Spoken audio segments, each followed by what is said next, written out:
We have with us, as you know, the former Vice President of the United States during the Eisenhower administration. There's a rumor going around you probably maybe feel more of on television. Election time draws near. We'll discuss that possibility with him. This is his first visit. Would you welcome, please, the Honorable Richard Nixon. Yep.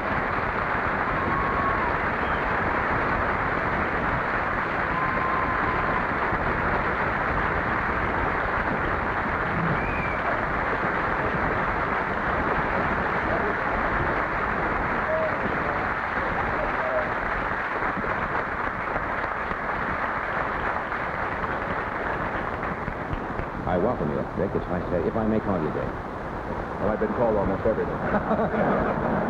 That's not come for the territory, doesn't it? I'm sorry about what you followed here. I was a little worried. I was really relieved to see the turkey when you were going through that long introduction about the biggest turkey. I thought maybe you meant me. Well, no, I've campaigned for a lot of turkeys in my time. This is the first time I ever followed them. Yeah, you've had a few along the way. Now, this reaction tonight, may I ask you very kindly, very honestly, folks, with that kind of a reaction from the audience, you obviously meant that when you walked out. Are you going to run as a Republican presidential candidate today? Well, Johnny, that question is not unexpected. No, I imagine not. But I thought I'd save the answer.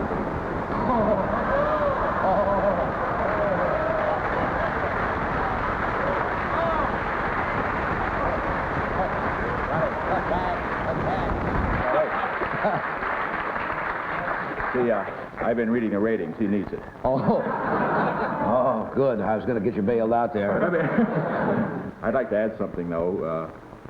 I don't see your show very often. Sometimes I'm working at that time of the evening, but I mean at home, of course. But I caught it last night. And I noticed earlier in the monologue that you made reference to the fact that the only candidate who presently had announced was George Romney. Mm-hmm. As a matter of fact, it isn't true. There have been several. A lot of people are really getting into the act now. There's George Romney, there's George Wallace, there's Senator McCarthy from Minnesota, I think, is going to announce. And then, of course, there's Harold Stassen. That's a guaranteed annual announcement. But I have a suggestion. I did catch your show last night, and I was immensely impressed with one thing particularly.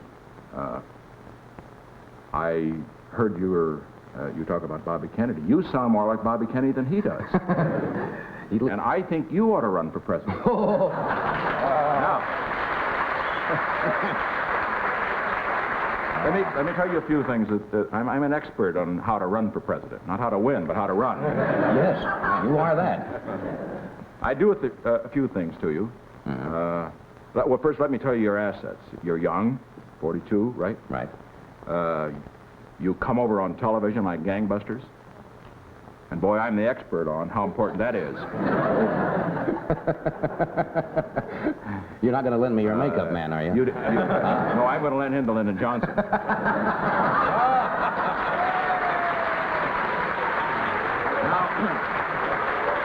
Now, you'd have to do a few things, however. You'd have to let your hair grow. A little longer? Yeah, tease it a little in front across the forehead.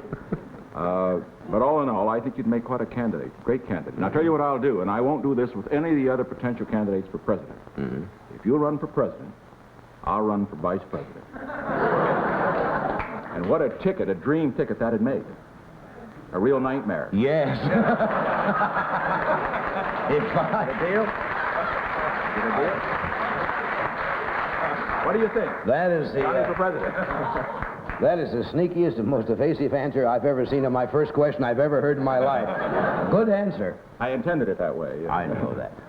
Not good, but... You are going to enter some primaries, I understand, New Hampshire primary. Yes, that's one of the places I would expect to go, and Wisconsin and a few other places. You wait to see, is your plan, if I'm... you don't have to answer this. Is your plan to wait and see how you will do in the primaries before you make your decision as to whether you will announce that you would become a candidate? Well, before before I become a candidate or enter primaries, I should say, I would have to make a final determination. You have to go across the Rubicon. Oh, you must declare, in other words, That's right, before because you enter a primary. That's right, because as a matter of fact, you have to sign certain papers indicating that if nominated, you will run, and if run, you will serve, and so forth and so on. Let me put it this way. I don't intend to make a Sherman-like statement, not at this time. I see. When are the primaries in New Hampshire? Well, the first one will come, the first vote will be March the 12th, and the next one is in Wisconsin is April 2nd. I just happen to have looked up these dates today. Just happen to looked over it. What do you think of Mr. Romney's announcing his candidacy? Is it important that the candidate who announces first, does that serve any type of purpose at all in the way that he now has announced as far as his campaign momentum goes? Every individual has to make his decision based on how he appraises the situation. I think that Governor Romney, not having been a candidate before and needing and wanting great exposure, perhaps wants to start his campaign earlier. If I had been him at this particular point, I might have announced at this point. Mm-hmm. I think, in other words, he has the problem of getting around the country, getting known, and so forth. So I think he announces earlier. I must point out, though, that Stassen beat him to it. That's right, he did, didn't he? Second. He announced 3 years ago. Like we're going to try something when we come back here and get an audience opinion, because polls, although they're not completely valid, do indicate somewhat a trend, or at least a feeling, don't they, even at this time? Yes, I always believe them when they're for me, and I don't believe them when they're against me. Same thing in the ratings. That's Works right. both ways. We'll be back in just a moment. Here's an important word for cold sufferers from Sinex nasal spray. We're back talking with Richard Nixon. Johnny, I know you've got a lot of questions for me, but could I ask you one tonight for just a little switch? Fair enough. How were you able to get Governor Rockefeller on the phone?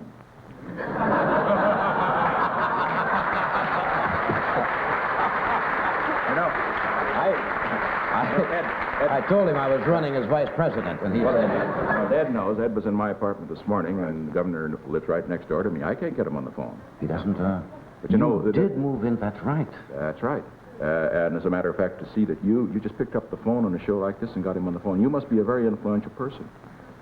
Well, I think maybe He may think you're going to be a candidate. Again, that may be it. The other thing I would suggest, too, is that I think that that there was another precedent set tonight. Did you realize that Governor Rockefeller said, when you had him on the phone, good luck to all those present? Can you imagine Rockefeller wishing Nixon good luck? That's right, he did say that, and that'll be on tape. Yes, That will be on audio tape, so and I we hope have it's picked up by all the press. Will you put it out? Yes, he wishes you good luck and everyone present. It'll really worry Romney. I'm going to be right. I'm going to try something with the audience here. We have a meter which indicates a certain amount of sound. I'm going to ask the audience here tonight, not to embarrass you at all, but I'm sure that it wouldn't anyway. If Mr. Nixon, how many of you feel that Mr. Nixon, and you can watch the meter on the monitor, should become the Republican, or will become the Republican, yes, will become the Republican candidate for president in 1968?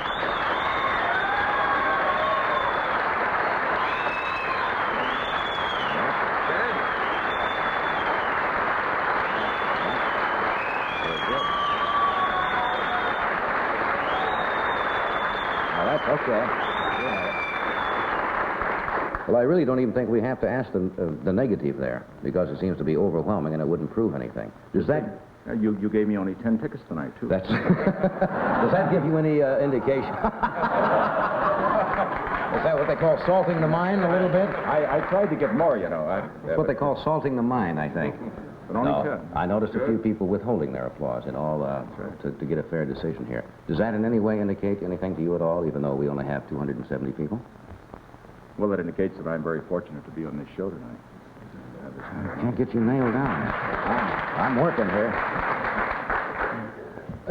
A lot of people, and you yourself said it, that you thought maybe one of the factors in losing the election, and it was been written up in the press, that you didn't come over well on television from a physical standpoint, and the famous makeup thing came up.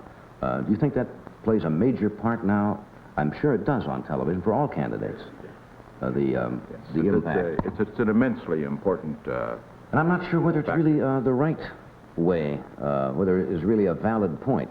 Yes, I know that some of the political scientists look back over American history and they wonder if some of our presidents who were perhaps superior presidents could have won if they'd had to go on television. Lincoln was one of the ones that was first suggested. And although looking at Lincoln, I was just thinking that despite the fact that, as you know, he had a very high-pitched voice, and of course he was not a pretty man, but on the other hand, I would imagine he would do rather well on television. Don't you think? Don't you project with his strong features a mystique that some way comes through? Or do you have to really be handsome to come through on television? You would know, I'm sure. No, I don't think that. I think it's... Is it that? I think it's a combination of everything. Yeah. Probably the intensity. People see strange things. They say that television does not lie. I'm not sure that I go along with that, because I think you can appear in front of the public and present, if you want to, a different face than what you actually think or believe. You've had a few running battles with the press also. Do you find that the press often misquotes out of context what people say in your particular case? Well, I understand there's some press here, so any other questions? So you won't get misquoted on the answer? No, actually, Johnny, whether it's press or television commentating, every political man, and I'm sure that you have the same problem sometimes when you're wondering about the notices and so forth that you receive in the reviews, is perhaps never satisfied with the press he gets. I think I tend, after having been out of government and out of politics actually for the last 4 or 5 years since my loss in California, I tend to become somewhat more tolerant at least at this point. But I do feel that it is vitally important not to infringe on the right of the press to take on a candidate, but also the right of the candidate, if he thinks he's put upon, to talk back, shall we say, honestly, without being belligerent about it. I think certainly to get the record straight in any event. Let me ask you one question. I suppose this would you could discuss it for hours. Do you think, and you've had dealings with Mr. Khrushchev, many famous dealings, and being very close to the top government office in our country, the time will come when we will ever find a peaceful coexistence with Russia or the communist nations? Are we going to have to learn to live with them, or are we going to have to learn to ignore them, or what? I know that's a big question. Yes. It would be very easy to give on this Thanksgiving Eve the hope that everybody would like. That is, to say that the spirit of Hollybush now permeates the land. Let me be very direct and I think quite accurate in saying that we can have peace. Peace in the sense of the absence of war with the present Soviet government, and I think even with the present Chinese government. But we must understand that their goal in the world will be, as long as they are communists, different from ours. Their goal is not peace, it is victory. They want to expand communism without war if possible. Our goal in the world is peace. Now that means that in dealing with them diplomatically, we must always have in mind that they are attempting to expand their influence. We are attempting simply to avoid any conflict which would result in war. Now if we remember that, and if we maintain the strength, always remember that the reason we've avoided World War for the past 20 years is the overwhelming strength of the United States. And I would just suggest one thing. And all the talk these days about the fact that we can settle for nuclear parity with the Soviet Union. It's because we want peace that I say that never let the time come in a Cuban confrontation or in a Mideast confrontation when those who want peace, as we do not have superiority over those who want victory, as the communists do. If we remember that, we can have peace. That is the secret of peace. And then beyond that, communicate, discuss with them, negotiate, but always have in mind that this is not going to come by reason of simply having a meeting in which everybody speaks about their grandchildren and the like. It's going to come because of these very practical considerations. I think everybody thinks, like you say, that all of a sudden, you know...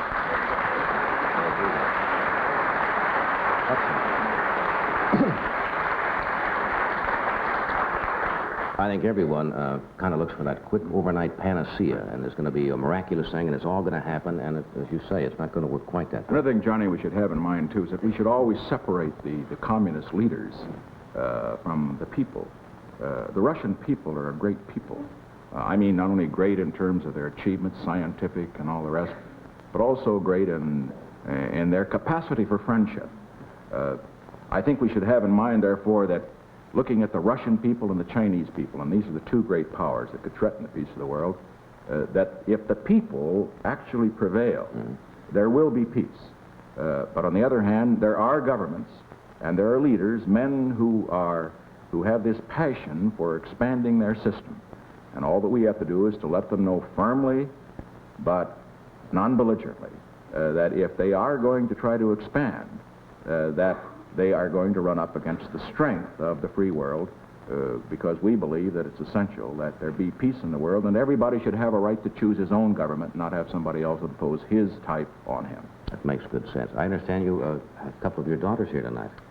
Yes, I think so. Julia and Tricia. And Tricia, isn't it? Is Julia the one that has been going with young David Eisenhower? Well, I don't want to get any trouble when I get home. Well, Julia's the one in purple. I guess that's purple. They stand? Hi, Julia and Trish. Could you, Trish would you gals mind standing up there so the audience can see you?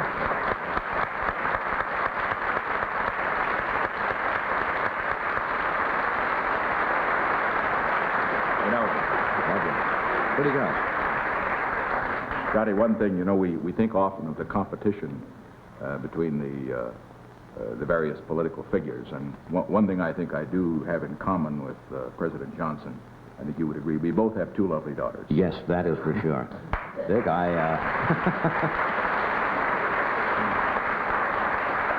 Incidentally, I was going to say, however, in that connection, it's a good thing you didn't ask President Johnson to get a reprieve for that turkey.